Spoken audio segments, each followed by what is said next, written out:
Swimming pool restaurant. சிச்சு காக்கா சில நாட்களுக்கு முன்னாடி தான் ஊர்ல ஒரு பெரிய காலி இடத்த வாங்கி அங்க சிச்சு ரெஸ்டாரண்ட் அப்படின்னு ஒரு பெரிய ஹோட்டலை ஆரம்பிச்சா. முதல்ல வியாபாரம் நல்லபடியா தான் நடந்துச்சு. சிக்கன் குழம்பு, மட்டன் பிரியாணின்னு வித்து அவ கை நிறைய பணத்தை சம்பாதிச்சா. ஆனா சரியா ஒரு மாசத்துக்கு அப்புறமா வெயில் காலம் வந்துருச்சு. சூரியன் நெருப்பு அள்ளி கொட்ட ஆரம்பிச்சிட்டான். வெயில் ரொம்ப அதிகமா இருந்ததுனால ஊரோட எல்லையில இருக்கிற சிச்சு காக்காவோட ஹோட்டலுக்கு அவ்வளவு தூரம் போக முடியாது அப்படின்னு சொல்லி பறவைங்க யாரும் அந்த பக்கம் போகவும் இல்ல.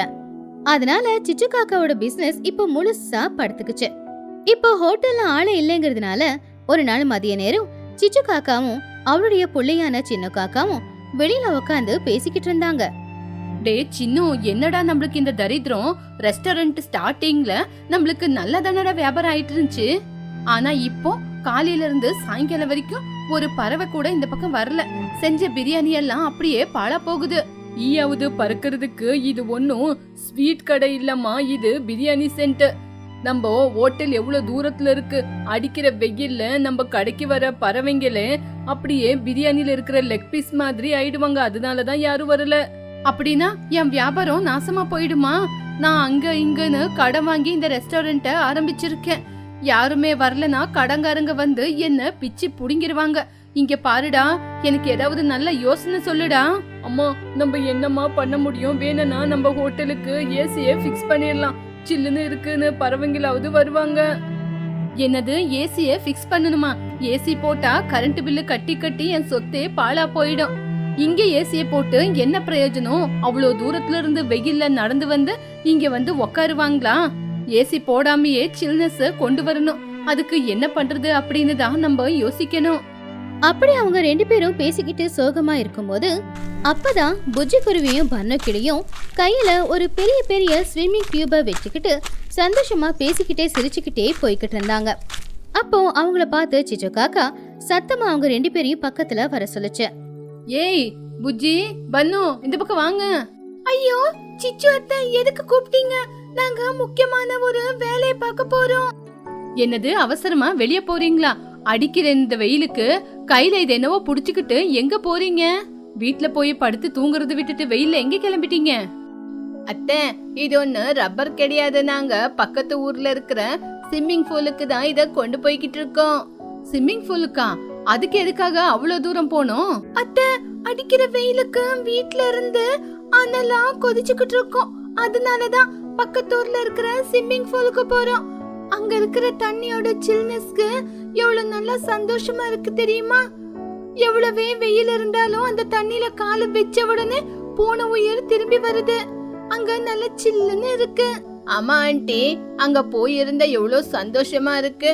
அதுக்குதான் நாங்களும் கிளம்புறோம். சரி ஆண்டி, நாங்க கிளம்புறோம், இல்லன்னா இடம் கிடைக்காது. பசங்க ரெண்டு பேருமே சந்தோஷமா அங்கிருந்து போயிட்டாங்க. அவங்க அங்கிருந்து போனதுக்கு அப்புறமா சிச்சு காக்காவுக்கு ஒரு நல்ல யோசனை வந்துச்சு. கண்ணை முட்டு முட்டியா ஆக்கி அவ சந்தோஷமா சின்ன கிட்ட, டே சின்னு, கிடைச்சிச்சுடா. இந்த ரெஸ்டாரண்ட காப்பாத்துற பிரம்மாஸ்திரம் நம்மளுக்கு கிடைச்சதுடா. என்னமா கிடைச்சது? ஆகாயத்துல இருந்து ஒரு 1000 ரூபாய் நோட்டு விழுந்து கிடைச்சதா என்ன? புஜ்ஜி, பன்னு ரெண்டு பேரும் என்ன சொன்னாங்கன்னு கேட்டியா? அவங்களுக்கு வீட்டுல அனலா இருக்குன்னு ஸ்விம்மிங் பூலுக்கு கிளம்பி இருக்காங்களா. காலை தண்ணியில வச்சாவே போதுமா. அதனாலதான் நம்ம ரெஸ்டாரண்ட் ஸ்விம்மிங் பூல் ரெஸ்டாரண்டா மாத்துனா எல்லாரும் ஜனங்க இங்க ஓடோடி வருவாங்கல்ல. சின்னும் ஆச்சரியமா, ஸ்விம்மிங் பூல் ரெஸ்டாரண்டா? அப்படின்னா என்னமா? வேற என்னடா, நம்ம ஹோட்டல் முன்னாடிதான் இவ்ளோ இடம் இருக்குல்ல. இங்க இட்டிகிங்க வச்சு கொஞ்சம் ஸ்விம்மிங் பூல் மாதிரி கட்டிடலாம். அதுக்கப்புறம் சுத்தமான குழாய் தண்ணிய நிறைக்கலாம். அதுக்கப்புறம் ரெஸ்டாரண்ட் டேபிள் பெஞ்சஸ் எல்லாம் வெளியே போடலாம்டா. சின்னும் ஆச்சரியமா, தண்ணிக்கு நடுவுல பெஞ்சஸா? ஆமாண்டா, நம்ம தண்ணிக்கு நடுவுலயே இந்த மாதிரி பெஞ்சஸ் அரேஞ்ச் பண்ணா வர பறவைங்க உக்காந்துகிட்டே தண்ணில காலை விட்டுக்குவாங்க. தண்ணில காலை விட்டா அவங்களுக்கு சூடு அதிகமா தெரியாது. அப்போ நம்ம ஹோட்டலுக்கு வந்து நிறைய பிரியாணி சாப்பிடுவாங்க. நம்மளுக்கும் ரெஸ்டாரண்ட்ல எந்த பிரச்சனையும் இல்லாம நல்லபடியா வியாபாரமாகும். அம்மா அம்மா, உன்னோட மூளை நல்லபடியா வேலை செய்தம்மா. உன்னோட ஐடியா சூப்பரா இருக்கு. வெயிலுக்கு பயப்படுற பறவைங்க எல்லாம் நம்ம ரெஸ்டாரண்ட்டுக்கு வந்துருவாங்க. ஸ்விம்மிங் பூலுக்கு ஸ்விம்மிங் பூல், வியாபாரத்துக்கு வியாபாரம், டபுள் தமாக்கா. இன்னும் எதுக்காக டைம் வேஸ்ட் பண்றது? நம்ம ஸ்விம்மிங் பூல ராத்திரி கட்டிடலாம். நம்ம ராஜு மாமாவை வர சொல்லு. காலையிலக்குள்ள இங்க ஒரு ஸ்விம்மிங் பூல் ரெடி ஆயிருக்கணும். சிச்சு காக்கா ராத்திரியோட ராத்திரியாவே சில வேலையாட்களை வர சொல்லி அவருடைய ரெஸ்டாரண்ட்டுக்கு வெளியில ஒரு பெரிய தண்ணி தொட்டிய கட்டினா. அதுல நீல கலர்ல இருக்கிற டைல்ஸ ஒட்ட சொன்னா. அதுக்கப்புறம் போர்ட்ல இருந்து வந்த ஐஸ் தண்ணிய அதுல ஊத்தி அந்த குளத்துக்கு நடுவுல ஒரு ரவுண்டா இருக்கிற டேபிள், சேரு, கொடை எல்லாத்தையுமே வச்சா. அடுத்த நாள் காலையில சிச்சு காக்கா சந்தோஷமா மெதுவா ஊருக்குள்ள போனா. அங்க ஒரு மரத்துக்கு கீழே சோட்டுக்கிளி, மகிக்கழுகு, துணிக்குருவி, லூசிபுரா எல்லாருமே உக்காந்துக்கிட்டு இருந்தாங்க. சிச்சு காக்கா அவங்க கிட்ட, ஹலோ ஹலோ ஹலோ, எல்லாருக்கும் வணக்கம். என்ன சிச்சு, காலையிலே இவ்வளவு சந்தோஷமா இருக்க? உன்னோட ரெஸ்டாரண்ட்டுக்கு நிறைய கஸ்டமர் வராங்களா? துணி, லாபம் வரல, இனிமேதான் வரப்போகுது. உங்க எல்லாருக்காகவும் இந்த வெயில்ல இருந்து நீங்க எல்லாரும் தப்பிக்கிறதுக்காகவும் என் ரெஸ்டாரண்ட்ல பெரிய ஸ்விம்மிங் பூல அரேஞ்ச் பண்ணிருக்கேன். என்ன சிச்சு, இந்த வெயில்ல ஏதோ பைத்தியக்காரத்தனமா பேசுற? என்ன ஏசி ஆட்டோ வாங்கிருக்கியா? முந்தா நேத்து ஏதோ பிளான் பண்றேன்னு ஏதோ சொதப்பிட்ட, மறுபடியும் புதுசா ஏதாவது யோசிக்கிறியா? அதெல்லாம் ஒண்ணு இல்ல சோட்டு, என் ஹோட்டல் பேரை அப்டேட் பண்ணிருக்கேன். இன்னையில இருந்து சிச்சு ஸ்விம்மிங் பூல் ஹோட்டல். அது இன்னைக்கு மத்தியானம் சாப்பாட்டுக்கு என்னோட ஹோட்டலுக்கு தான் வரணும். இன்னைக்கு முதல் நாள் ஆனதுனால எல்லாருக்கும் ஃப்ரீ என்ட்ரி. ஐயோ சிச்சு, அடிக்கிற இந்த வெயிலுக்கு உன்னோட ரெஸ்டாரண்ட்டுக்கு வந்தோம்னா நாங்களே காஞ்சி போன லெக் பீஸ் மாதிரி ஆயிடுவோம். அதனால உன்னோட ஹோட்டல்ல நீயே சமைச்சு சாப்பிடு. இங்க பாருங்க, நீங்க எல்லாரும் என்னோட ரெஸ்டாரண்ட்ட பார்க்காம சொல்றீங்க. ஒரு தடவை அங்க வந்து பாருங்க, உங்க உயிர் மறுபடியும் திரும்பி வரும். ஒரு தடவை ட்ரை பண்ணி பாருங்க. என்னோட ரெஸ்டாரண்ட் பாக்குறதுக்கே ரொம்ப சூப்பரா இருக்கும். இங்க பாருங்க சிச்சு, இவ்வளவு தூரம் சொல்றால, ஒரு தடவை போலாம். இந்த வெயில்ல வீட்ல என்னால சமைக்கவே முடியல. இன்னைக்கு ஒரு நாள் சிச்சு ஹோட்டல்ல போய் சாப்பிட்டு வரலாம். சரி. சரி சரி, எல்லாரும் கிளம்புங்க, கூட பசங்களையும் கூட்டிட்டு போலாம். மதியம் 1 மணி இருக்கும். வெயில் ரொம்ப அதிகமா இருந்துச்சு. மகிக்கழுகு, சோட்டுக்கிளி, துணிக்குருவி, லூசிபுரா அப்புறம் பசங்களான பன்னு, புஜ்ஜி எல்லாரும் சேர்ந்து சிச்சுவோட ரெஸ்டாரண்ட்டுக்கு போய்கிட்டு இருந்தாங்க. அங்க போய் பார்த்தா ரெஸ்டாரண்ட்டுக்கு வெளியில ஒரு அழகான ஸ்விம்மிங் பூல் இருந்துச்சு. அதுல இருக்கிற தண்ணியும் நல்லா சில்லுன்னு இருந்துச்சு. அந்த கிளைமேட்க்கு அந்த சில்லுன்னு தண்ணிய பார்த்த உடனே அவங்க எல்லாரும் ரொம்பவும் சந்தோஷப்பட்டாங்க. வாவ், அம்மா பாருங்க, இது ரெஸ்டாரண்ட் மாதிரி இல்ல, பெரிய வாட்டர் ஃபால்ஸ் மாதிரி இருக்கு. நான் இப்பவே தண்ணில போய் விளையாட போறேன். சிச்சு காக்கா சந்தோஷமா சிரிச்சுக்கிட்டு, வாங்க வாங்க, அதிதி தேவோபவா, ஸ்வாகத்தம் சுஸ்வாகத்தம். வாங்க வாங்க, வந்து தண்ணில இருக்கிற சேர்ல உட்காருங்க, உங்க கஷ்டம் எல்லாம் தீந்துரும். சிச்சு, உன்னோட யோசனை சூப்பரா இருக்கு. இந்த மாதிரி யோசனை உனக்கு எப்படி வந்தது? எது என்னவா இருந்தாலும் முதல்ல தண்ணிக்குள்ள போலாம், என் காலெல்லாம் சுடுது. எல்லாரும் சந்தோஷமா போய் அந்த ஸ்விம்மிங் பூலுக்கு நடுவுல இருக்கிற சேர்ல போய் உக்காந்துக்கிட்டாங்க. கீழே ரொம்பவும் சுத்தமான தண்ணி. அவங்க காலை கீழே போட்ட உடனே முட்டி வரைக்குமே அந்த தண்ணி அவங்கள நினைச்சுது. அப்ப அவங்களுக்கு குளுகுளுன்னு இருந்துச்சு. அது மட்டும் இல்லாம அவங்க மேல வெயில் படாம இருக்கிறதுக்காக பெரிய கொடையை வச்சதுனால யார் மேலேயும் வெயிலும் படல. கீழே தண்ணி இருக்கிறதுனால சில்லுன்னு இருந்துச்சு. அப்போ சோட்டுக்கிளி ரொம்ப சந்தோஷமா, அப்பா துணி எவ்வளவு நிம்மதியா இருக்கு. நம்ம காலு இந்த சூட்டுக்கு தண்ணியில படும்போது அப்படியே பூலோகத்துல இருக்கிற மாதிரி இல்ல, ஸ்வர்க்கத்துல இருக்கிற மாதிரி இருக்கு. ஆமா, இங்க உக்காந்து இருக்கும் போது நம்மளுக்கு சூடே தெரியல. அப்படியே காலு சில்லுன்னு இருக்கும்போது நல்ல ஸ்வர்க்கத்துல இருக்கிற மாதிரி இருக்கு. சிச்சு, உண்மையிலேயே நீ ஜீனியஸ் தெரியுமா? சிச்சு சந்தோஷமா, என்ன நினைச்சீங்க? என்னோட மூளை ஐன்ஸ்டைன் மாதிரி. சரி, இப்போ என்ன சாப்பிட போறீங்க? Chicken dum biryani, royal fry, mutton biryani எல்லாமே சூடு சூடா இருக்கு. என்ன வேணும் சொல்லுங்க. சிச்சு, எனக்கு சிக்கன் பிரியாணி கொண்டு வா. இந்த மாதிரி சில்லுன்னு தண்ணில உக்காந்துக்கிட்டு பிரியாணி சாப்பிட்டா அதுல இருக்கிற கிக்கே வேற. சிச்சு, எனக்கு 2 ஃபிஷ் ஃப்ரை ரொட்டியும் கொண்டு வா. பசங்களுக்கு என்ன பிடிக்குமோ அதை கொண்டு வா சிச்சு.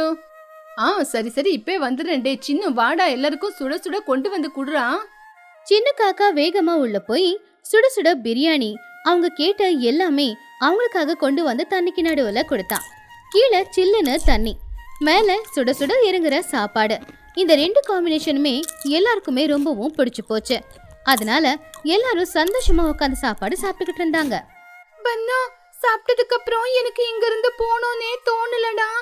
எல்லாரும் சாப்பிட்டதுக்கு அப்புறம் நம்ம இந்த தண்ணிலேயே கொஞ்ச நேரம் நீச்சல் அடிக்கலாம், சரியா? சரி துணி, அத்தை சாப்பிட்டதுக்கு அப்புறம் நாங்க இந்த தண்ணில ஸ்விம்மிங் பண்ணலாமா? அதுக்கு ஏதாவது தனியா காசு கொடுக்கணுமா?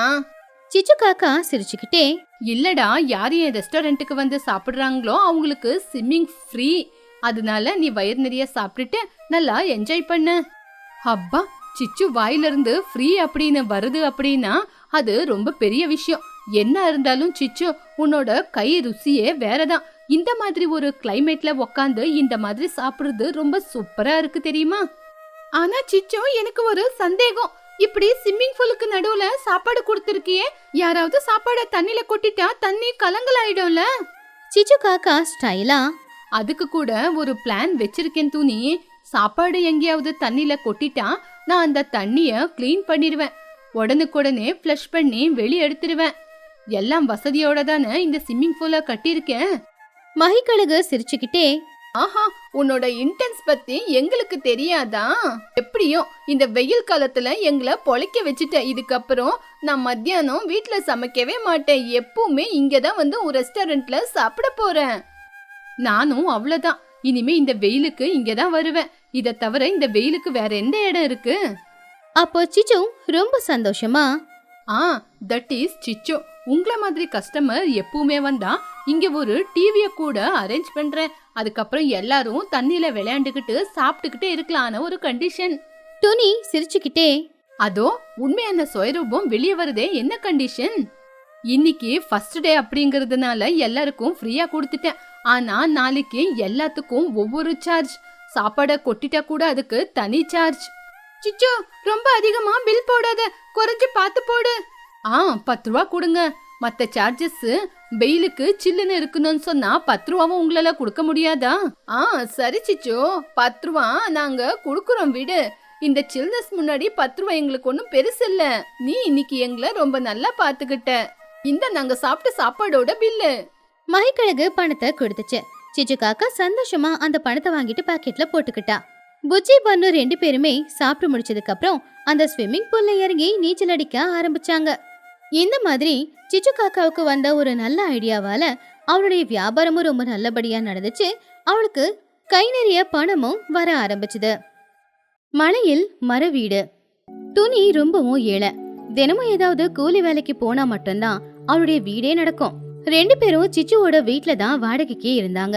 துணிக்குருவிக்கு ஊரோட எல்லையில ஒரு சின்ன இடம் இருந்துச்சு. அந்த இடத்துக்கு நடுவுல ஒரு பெரிய மரம் ஒண்ணு இருந்துச்சு. அங்க காய்கறி செடி வளர்க்கணும் அப்படின்னா அந்த மரத்தை எடுத்தாகணும். ஆனா துணிக்கு அந்த மரம் ரொம்ப பிடிக்கும், உசுரும் கூட. அதனால அதை விட்டுறதுல அவளுக்கு மனசு இல்ல. ஒரு நாள் ஊருக்கு நடுவுல துணிக்குருவி உக்காந்துக்கிட்டு இருக்கும் போது அங்க மகிக்கழுகும் சோட்டுக்கிளியும் வந்தாங்க. துணி, ஒரு முக்கியமான விஷயம் பேசலான்னு தான் இங்க வந்திருக்க. எத்தனை நாளைக்கு இந்த சிச்சு காக்காவோட வாடகை வீட்டுல இருந்துகிட்டு நீ கஷ்டப்பட்டுக்கிட்டு இருப்ப? ஊரோட எல்லையில தான் அவ்வளவு பெரிய இடம் இருக்கு இல்லையா? அந்த இடத்துல நீ எப்படியும் காய்கறி செடியை வளர்க்க போறதும் கிடையாது. அது சும்மா எதுக்கு இருக்கணும்? பேசாம அந்த இடத்த எனக்கு கொடுத்துரு. உனக்கு எவ்வளவு தேவையோ அவ்வளவு பணத்தை நான் கொடுக்கறேன். ஆமா துணி, மகி கொடுத்தது நல்ல ஐடியா தானே. மகி கொடுக்கற பணத்தை வச்சு நீ ஊருக்கு நடுவுல ஒரு பெரிய வீட்டையும் கட்டிக்கலாம். இல்லனா ஏதாவது ஒரு வியாபாரத்தையும் ஆரம்பிச்சுக்கலாம். அந்த சிச்சு காக்கா கிட்ட மாட்டிக்கிட்டு கஷ்டப்படுறியே, அந்த கஷ்டத்துல இருந்து உனக்கு விடுதலையாவது கிடைக்கும்ல. துணிக்குருவி யோசிச்சு பார்த்துட்டு, மகி, சோட்டு, நீங்க சொன்னது என்னமோ சரியாதான் இருக்கு. எனக்கு இப்ப பணத்தோட தேவை அதிகமா தான் இருக்கு. சரி, ஒருவேளை நான் பணத்துக்காக அந்த இடத்த உங்களுக்கு நான் வித்துட்டேனா, அந்த இடத்துக்கு நடுவுல ஒரு பெரிய ஆலமரம் இருக்கே, அத அப்படியே விட்டுடுவீங்களா இல்ல வெட்டிடுவீங்களா? அட என்ன துணி, இது பைத்தியக்காரத்தனமான கேள்வியா இருக்கு. நான் பணத்தை கொடுத்து அந்த இடத்த வாங்க போறேன் அப்படின்னா அங்க விவசாயம் செய்யணும் அப்படிங்கறதுக்காக தானே. குறுக்கல மரம் இருந்தா என்னால எப்படி விவசாயம் செய்ய முடியும்? அப்படி பார்த்தா அந்த மரத்தை நான் நிச்சயமா வெட்டிதானே ஆகணும். அதை கேட்டு துணிக்குருவி கோவமா, அப்படின்னா அந்த இடத்த நான் விற்க மாட்டேன் மகி. அந்த மரம் எனக்கு தாய் மாதிரி. நான் சின்ன வயசுல இருந்து பாத்துக்கிட்டு இருக்கிற மரம். என் கஷ்டம், சுகம், துக்கம் எல்லாத்துலயுமே அந்த மரம் இருந்திருக்கு. அந்த மரத்தை வெட்டுறதுல எனக்கு விருப்பம் இல்ல. அதனால உங்களுக்கு அந்த இடத்த என்னால கொடுக்க முடியாது. துணி, நீ ரொம்ப பைத்தியக்காரத்தனமா பேசிக்கிட்டு இருக்க. ஒரு மரத்துக்காக உனக்கு வர வேண்டிய வருமானத்தை நீ இழந்துகிட்டு இருக்க. அந்த மரத்தை வச்சுக்கிட்டு நீ என்ன பண்ண போற? அதுக்கு அந்த மரத்தை வெட்டினா வெட்டிட்டு மகிக்கு நீ அந்த இடத்த விக்கிறதுதான் நல்லது. எனக்கு பணம் வரலனாலும் பரவாயில்ல சோட்டு. நான் கூலி வேலை செஞ்சுக்கிட்டு இப்படியே கஷ்டப்பட்டாது என் வாழ்க்கையை நான் வாழ்ந்துருவேன். ஆனா பணத்துக்காக அந்த மரத்தை வெட்ட சொன்ன மட்டும் நான் ஒத்துக்க மாட்டேன். எனக்கு அந்த மரம் ரொம்ப பிடிக்கும். அப்படி துணிக்குருவி கராரா சொன்னதுனால மகிக்கழுகும் சோட்டுக்கிளியும் வேற வழி இல்லாம அங்கிருந்து போயிட்டாங்க. அன்னைக்கு சாயந்தர நேரமும் ஆச்சு. அப்போ துணி ரொம்ப கவலையா அவ வீட்டுல உக்காந்துக்கிட்டு வாடகை கட்டுறதுக்கு என்ன பண்றது அப்படின்னு யோசிச்சுக்கிட்டு இருந்தா. இன்னொரு பக்கம் சிச்சு காக்கா துணிக்கிட்ட வாடகை கேட்கணும்னு சொல்லி ரொம்பவும் கோவமா துணியோட வீட்டுக்கு வந்துச்சு. சிச்சு காக்கா ரொம்ப கோவமா, என்ன துணி, நானும் பாத்துக்கிட்டே இருக்கேன், இன்னைக்கு நாளைக்குன்னு என்ன ஏமாத்திக்கிட்டே இருக்க. எத்தனை நாளாச்சு நீ வீட்டு வாடகையை கொடுத்து? இப்ப ஒழுங்கு மரியாதையா என் வீட்டு வாடகையை கொடுக்க போறியா, இல்ல உன்னையும் பொண்ணு புஜ்ஜியையும் கழுத்து பிடிச்சு வெளியில தள்ளவா? ஒரு முடிவுக்கு வா. துணிக்குருவி ரொம்ப கவலையா, சிச்சு கோச்சிக்காத, எனக்கு சரியா வருமானமே வரமாட்டேங்குது. கொஞ்ச நாளா கூலி வேலையும் இல்ல, அதனாலதான் உன்னோட வாடகையை என்னால சரியா கொடுக்க முடியல. எனக்கு இன்னும் கொஞ்சம் அவகாசம் கொடுத்துரு, எப்படியாவது நான் வாடகையை கொடுத்துடுறேன். புஜ்ஜியும் அழுதுகிட்டு, ஆமா அத்தை, அம்மா தினமும் வேலைக்காக ரொம்பவே கஷ்டப்பட்டுக்கிட்டு இருக்காங்க. ஆனா எங்கேயும் அவங்களுக்கு வேலை கிடைக்க மாட்டேங்குது. ப்ளீஸ் எங்களை வெளியில தள்ளிடாதீங்க. அதெல்லாம் எனக்கு தெரியாது. ஊருக்குள்ள ஒழுங்கா வாடகையை கொடுக்கறதுக்கு ஆட்கள் நிறைய பேர் இருக்காங்க. இன்னும் உங்ககிட்டயே என்னால மல்லு கட்டிக்கிட்டுலாம் இருக்க முடியாது. ஒழுங்கா நீங்க வீட காலி பண்ணிட்டீங்கன்னா நான் வேற யாருக்காவது வாடகை கொடுப்பேன். ஊர்ல எல்லாரும் என்ன கஞ்ச பிஸ்தானின்னு சொல்றாங்க. ஆனா என்னோட கஷ்டம் யாருக்கு தெரியுது சொல்லு? துணி புஜ்ஜி ரெண்டு பேருமே எவ்வளவுதான் கெஞ்சி கேட்டாலும் சிச்சு காக்கா கோவமா அவங்க பொருட்களை எல்லாத்தையுமே வெளியில தூக்கி எறிஞ்சு அவங்க ரெண்டு பேரையும் வீட்டை விட்டு அனுப்பிடுச்சு. துணி புஜ்ஜி ரெண்டு பேரும் வேற வழி இல்லாம ஊரோட எல்லையில இருக்கிற அவங்க எடுத்துக்கிட்ட வந்தாங்க. அங்க அந்த மரத்தோட நிழல்ல அவங்க ரெண்டு பேரும் சோகமா உட்காந்துக்கிட்டு இருந்தாங்க. அழாத புஜ்ஜி, நமக்காக யாருமே இல்லனாலும் இந்த மரம் நமக்காக இருக்கு. இன்னையில இருந்து இந்த மரம் தான் நம்ம வீடு. நான் இன்னும் அதிகமா கஷ்டப்பட்டு உழைக்கிறேன். அம்மா, இங்க ரொம்ப இருட்டா இருக்குமா, எனக்கு ரொம்ப பயமா இருக்கு. நாம இந்த மரத்துக்கு கீழே எப்படிமா வாழ்றது? பயப்படாதம்மா, அம்மா தான் இருக்கல, என் மடியில படுத்துக்கோ. இந்த மரமே நம்மள காப்பாத்தும். அப்படி அன்னைக்கு நாள் ராத்திரி ரெண்டு பேருமே மரத்துக்கு கீழே தான் படுத்து தூங்கிக்கிட்டு இருந்தாங்க. அப்போ திடீர்னு அங்க வானிலை மாற ஆரம்பிச்சுது. சில்லுன்னு காத்து வீசிச்சு. இடி மின்னல் சத்தத்தோட பயங்கரமா மழை பெய்ய ஆரம்பிச்சுது. அந்த மழை தூங்கிக்கிட்டு இருந்த ரெண்டு பேரையுமே நினைச்சுது. ரெண்டு பேரும் அந்த மழை தண்ணி விழுந்த உடனே துடிச்சு பிடிச்சி எழுந்திருச்சு உக்காந்தாங்க. அம்மா, எனக்கு பயமா இருக்குமா. ஏமா இப்ப போய் இந்த மழை வருது? இந்த மழையை பார்த்தாலே எனக்கு பயமா இருக்கு. நம்ம நனைஞ்சுக்கிட்டு இருக்கோம், எனக்கு குளிர் எடுக்குது வேற. இந்த இடி மின்னல் சத்தம் கேட்டாலே எனக்கு ரொம்ப பயமா இருக்குமா. துணிக்குருவி புஜ்ஜி குருவியை கட்டி பிடிச்சுக்கிட்டு, பயப்படாத புஜ்ஜி, நமக்காக இந்த மரம் இருக்கு. நாம இந்த மரத்தை இறுக்கமா கட்டி பிடிச்சிக்கலாம். இந்த மழை நம்மள எதுவும் செய்யாது, ஏன்னா நம்மள காப்பாத்துறதுக்கு இந்த மரம் இருக்கு. மழை இன்னும் அதிகமாயிக்கிட்டே இருந்துச்சு. காத்தோட வேகமும் கூட ரொம்ப அதிகமாயிக்கிட்டே இருந்துச்சு. அந்த காத்தோட வேகத்துக்கு அவங்க நின்னுக்கிட்டு இருந்த மரம் பயங்கரமா அசைய ஆரம்பிச்சுது. அது அசைற அசைவுக்கே அவங்க ரெண்டு பேரும் ரொம்பவும் பயந்து போயிட்டாங்க. அப்போ திடீர்னு அவங்க எதிர்பாராத நேரமா அவ்வளோ பெரிய மரம் அப்படியே காத்துக்கு பாதியா சாஞ்சிடுச்சு. ஐயோ புஜ்ஜி, மரம் சாயுது, அந்த பக்கம் போ. அம்மா, மரம் பாதி அப்படியே கீழே சாஞ்சிருச்சுமா. பாதி மரம் தான் இருக்கு. நல்ல வேளை உயிர் தப்பிச்சோம். அந்த மரம் நம்ம மேல விழுந்திருந்தா இந்த இடத்துக்கு நம்ம உயிரே போயிருக்குமா. ஆமாமா, கடவுள் நம்மள காப்பாத்திட்டாரு. இந்த மரமே விழுந்தாலும் நமக்கு எதுவும் ஆகல. இன்னைக்கு நாம இங்கேயே இருந்துக்கலாமா?